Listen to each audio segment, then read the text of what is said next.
নমস্কার, আপনাদের মাঝে আবার এসে গেলাম রিসার্চার সুদর্শন। আগের একটি ভিডিওতে গোচর সম্বন্ধে কিছুটা ইন্ট্রোডাকশন দিয়েছিলাম যে গোচর আদৌ সত্যতা কতটা বা গোচর নতুন করে কোনো ফল দিতে পারে কিনা। এবার আসুন আমরা জানি গোচর কিভাবে কাজ করে বা আদৌ কতটা কাজ করে। ভাগ্যফল যদি জন্ম সময় ঠিক হয়ে থাকে তাহলে এটা নিশ্চয়ই কনফার্ম যে কবে কি হবে ভগবান জন্মের সময় ঠিক করে দেয়। যদি দেন তার মানে গোচর অর্থাৎ গ্রহ এখন কোন পজিশন চেঞ্জ করছে তারা হয়তো ফল দেখিয়ে দিতে পারে যে তোর এই সময়টা কপালে লেখা আছে, এখানে এটা হবে। নতুন কোনো ফল দিতে পারে না, ম্যাথামেটিক্স বা লজিক তো তাই বলছে।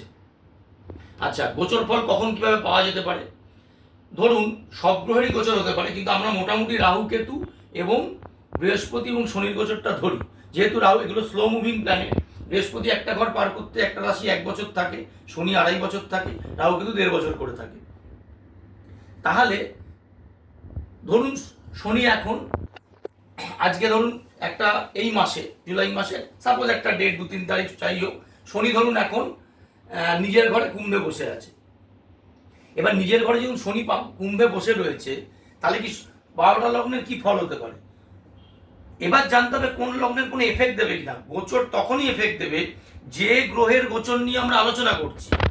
আপনার ছকে সেই গ্রহের মহাদশা অন্তর্দশা চলছে কি, অথবা যে মহাদশা অন্তর্দশা চলছে সেই গ্রহটা কি শনির নক্ষত্রে বসে আছে, মানে শনি আপনার জীবনে এফেক্ট দিচ্ছে কিনা এই সময়, তবেই একমাত্র সেই গ্রহের গোচর আপনার সেই সময়ের জন্য অ্যাপ্লিকেবল। এছাড়া কিন্তু অ্যাপ্লিকেবল নয়। এই বিরাট ভ্রান্ত ধারণা বিশেষ উদ্দেশ্যে বলে যাওয়া হচ্ছে দিনের পর দিন সবার নাকি এক জিনিস হবে।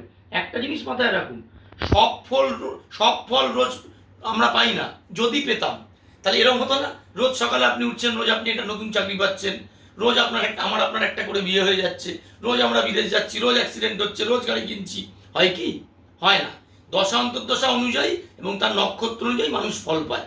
সুতরাং আমরা যখন ডিটেল লগ্ন ধরে গোচর ফলে পরবর্তী ভিডিওগুলোতে আসবো বিচারের জায়গায়, সেখানে মেষ থেকে মিন 12টা লগ্নের বর্তমান শনি রাহু এবং বৃহস্পতির পজিশন থেকে আপনি যখন বলবো সেখানে গোচর ফল তারাই পাবেন যাদের যে গ্রহের গোচর সম্বন্ধে বলবো তার দশা চলছে কিনা, অন্তর্দশা চলছে কিনা, কিংবা যে দশা অন্তর্দশা চলছে তারা ওই যে গোচর সম্বন্ধে বলবো তার নক্ষত্রে বসে আছে কিনা। বাকিরা কিন্তু অতটা এফেক্ট হবেন না। এটাই হচ্ছে জ্যোতিষশাস্ত্রের আসল সত্য।